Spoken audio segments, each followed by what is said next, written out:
Hi, I'm Daniel Andrews, owner and creator of Andrewsfootball.com. Now, just in case you've been living under a rock, the Kansas City Chiefs traded for Frank Clark today, and I'm going to break down this trade and what it means for both the Seattle Seahawks and the Kansas City Chiefs. Now, the terms of the trade are that Kansas City Chiefs are giving up their first-round pick, the worst of the two picks in the 2020 second round. They have a pick from San Francisco 49ers for D Ford, and they also have their own draft pick in the second round. Hopefully it's the 64th overall pick, which would happen if they win the Super Bowl. So whichever one's the worst one, that's the one Seattle gets. And they flip-flop third-round picks. The Kansas City Chiefs were picking 92nd. The Seahawks are picking 84th. That's going to flip-flop. The Chiefs are going to pick 84th in the third round.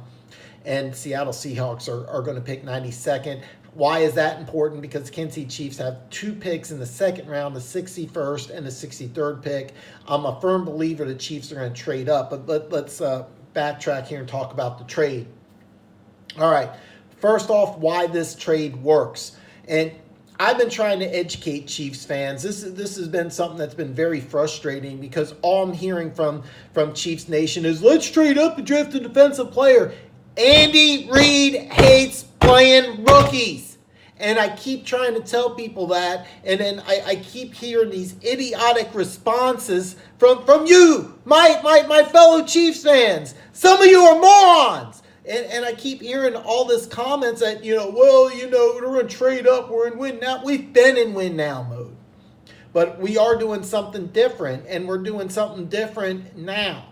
The thing is, there is no possibility that we're going to trade up in the first round, draft a defensive player, and start him and expect him to have a huge impact. That wasn't going to happen. The Chiefs have always, and this has been an Andy Reid staple while in Kansas City. Every year he's been in Kansas City, plus when he was in Philly. The player the Chiefs are going to take in the 2019 first round was going to be helpful in the 2020 Chiefs team, not 2019. Now, what this trade symbolizes is that Andy Reid says, hey, I need a player to help now because they're trying to revamp their defensive front. So the reason why this trade works is Andy Reid does not like playing rookies.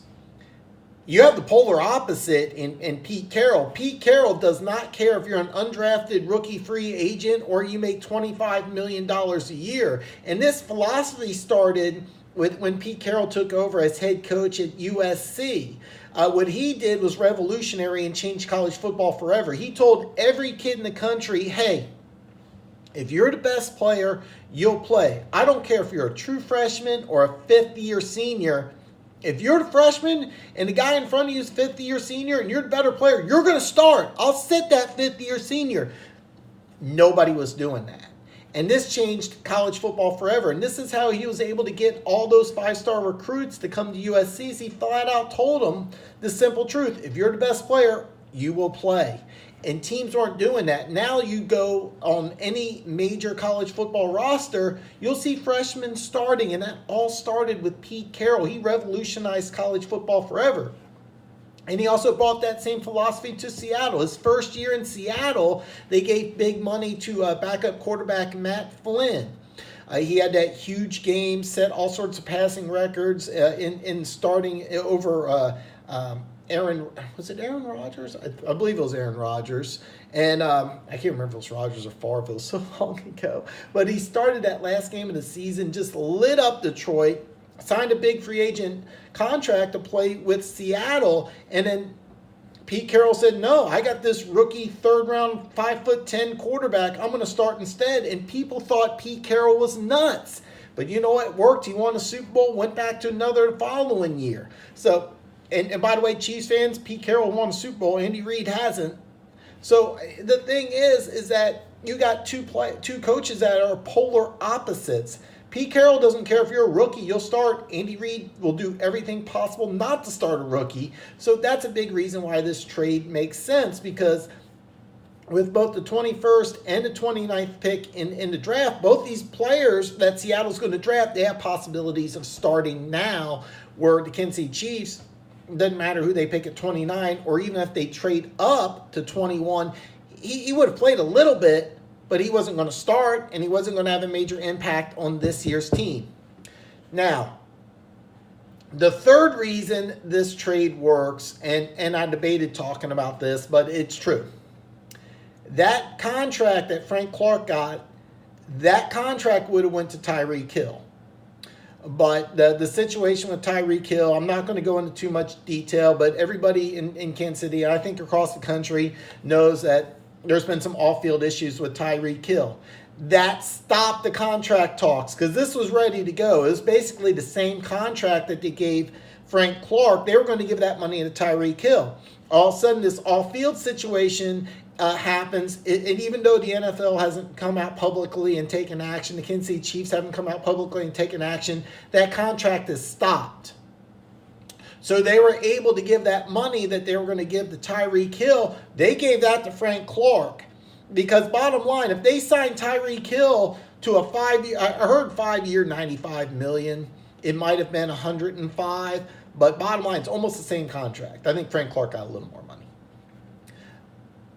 If Tyreek Hill signs that contract, there is no possible way the Chiefs make this trade.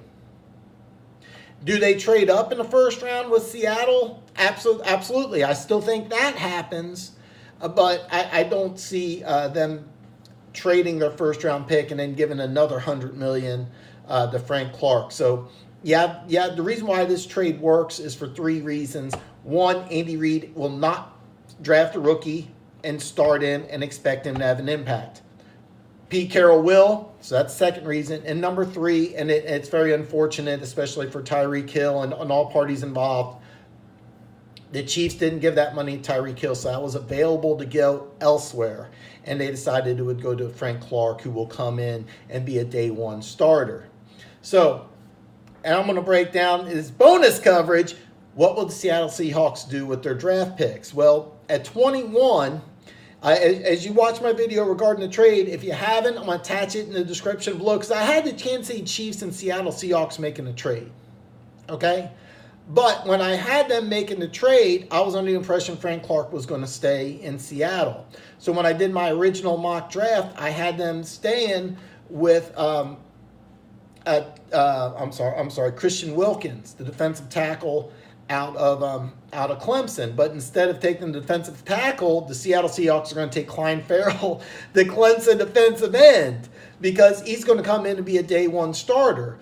I do think that the Kansas City Chiefs would have taken Clyde Farrell, but there's no way he would have been a day one starter, but he would have been a starter in 2020. But you get bonus coverage because that's pick 21. Pick 29, I actually believe the Seattle Seahawks will trade down. They do not have a pick in the second round. If I can put action on them trading down, I will. But the thing is, Andrewsfootball doesn't do trades. So with the 29th selection in the 2019 NFL Draft, I have the Seattle Seahawks taking one of my favorite players, Jonathan Abram, the safety out of Mississippi State. Now, if the Kansas City Chiefs had this pick, I don't think they would have taken Abram. Okay, I'm going to stand by that. But I think that this is a player, if Seattle does stay at 29, he's not an Earl Thomas replacement. He's a little different player, a little more physical, but he is athletic, and he would be a great fit in that secondary. So that's a player who I'm going to put down. So at 21, Clyde Farrell, 29, Jonathan Abram. But I got more bonus coverage. With the 61st and 63rd picks in the 2019 NFL Draft, I'm going to tell you who I think the Kansas City Chiefs will select. Well, first of all, 61 is going to trade up. All right, the Chiefs are going to trade up. I'm not sure where they're going to go, but as you well know, I don't do trades. So with the 61st pick in the 2019 NFL Draft, I had the Kansas City Chiefs selecting Eldron Jenkins. Hopefully I'm pronouncing that right. Now, he will be a center with the Kansas City Chiefs, but he played all over the offensive line. If you know nothing else about the Kansas City Chiefs, they love versatile offensive players, especially on the offensive line. This is a guy who played center, guard, tackle, and here in Kansas City, he'll be a center. I know Andy Reid doesn't like playing rookies. This is possibly the exception because he played multiple positions, started for several years, played tackle, guard, and center. So they did that with Mitch Morris a couple of years ago in the second round. So I could see an exception here. And this is a player I think that would really fit in Kansas City. I think playing an SEC starting offensive lineman day one, something that Kansas City would consider. And this would be a plug-and-play guy. With the 63rd pick in the draft, I think the Chiefs are going to roll the dice a little bit. And a player that I think is a great fit for Kansas City is Tristan Hill, defensive tackle at University of Central Florida. And it's kind of funny. If you go to the NFL page, it says, sources tell us, one thing that pops up is he's really opinionated about a lot of things. Big talker. He wasn't always fun to coach. So you have to keep that in mind as you bring him into his room, and that's by an NFC area scout. Andy Reid's had a lot of success with players like this. This is a guy who's got first-round talent, but there were some issues regarding his ethic, and putting him next to Chris Jones screams awesome as a Chiefs fan, but this could also be a bust. So I think in the second round, this is a boom or bust type of player. I would take him off a lot of draft boards for a lot of teams. Kansas City's one that you wouldn't, because this is a good locker room. This is a good coaching staff, and this is also a really good organization top to bottom. So I think that Tristan Hill going to Kansas City in the second round is an awesome pick. Now, I broke down the reasons why, but who do I think wins, doesn't win this trade? Bottom line, the Chiefs overpaid in draft capital. The Chiefs gave way too much money to Frank Clark. The only way this is a win for the Kansas City Chiefs is if the Kansas City Chiefs win a Super Bowl. If the Kansas City Chiefs do not win a Super Bowl, either in 2019 or 20 or 21, or while Frank Clark's here in Kansas City. Now, here's the thing. If the Chiefs win a Super Bowl this year and he has 6.5 sacks, it's still a win. All right? Because having Frank Clark, if Frank Clark is injured, then it's a loss, obviously, because you could have used that draft capital for a player who wasn't hurt. But injuries you can't plan for, okay? If the Chiefs win a Super Bowl, and only if they win a Super Bowl does this work out. But did they overpay and give them too much money? Absolutely. I firmly convinced they could have given them less, but the Chiefs rolled the dice. And here's the thing. I respect the gambling nature of it. I love the gambling nature. I love the fact that we're drafting a player who we're building that defense that beat Tom Brady, because who's the Chiefs' number one opponent right now? It's the New England Patriots. Because the Chiefs aren't thinking about the AFC West. They're not thinking about getting to the playoffs. Their only concern is winning a Super Bowl. So, do the Seattle Seahawks win this trade? Absolutely. All right? You get an extra first-round pick for a player you can't afford to sign because you gave Russell Wilson $1 billion. Okay, I'm exaggerating. But when you just gave Russell Wilson all that money, you immediately knew you couldn't pay Frank Clark. So you had to trade him, and you got way more than you really should have. You know, to be perfectly blunt, you really should have gotten I think the Chiefs could have given him a second and a future second, and that would have been okay. A first and next year number 2. Yeah, Seattle won this trade. So Chiefs fans, who wins this trade? I think Seattle does. However, if this trade helps Kansas City win a Super Bowl, are you really mad?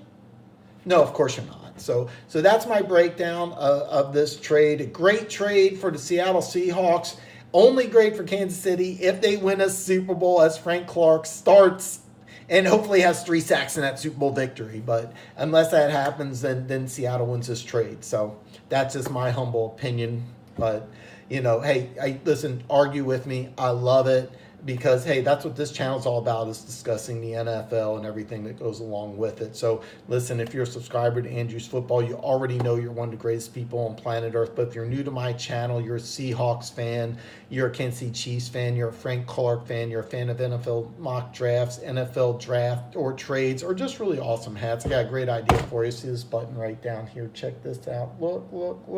It's right down there. Bam! Hit that button. Become one of the greatest people on planet Earth. Stay tuned. I still got some draft talk to go on. So, more videos coming right up. Stick around.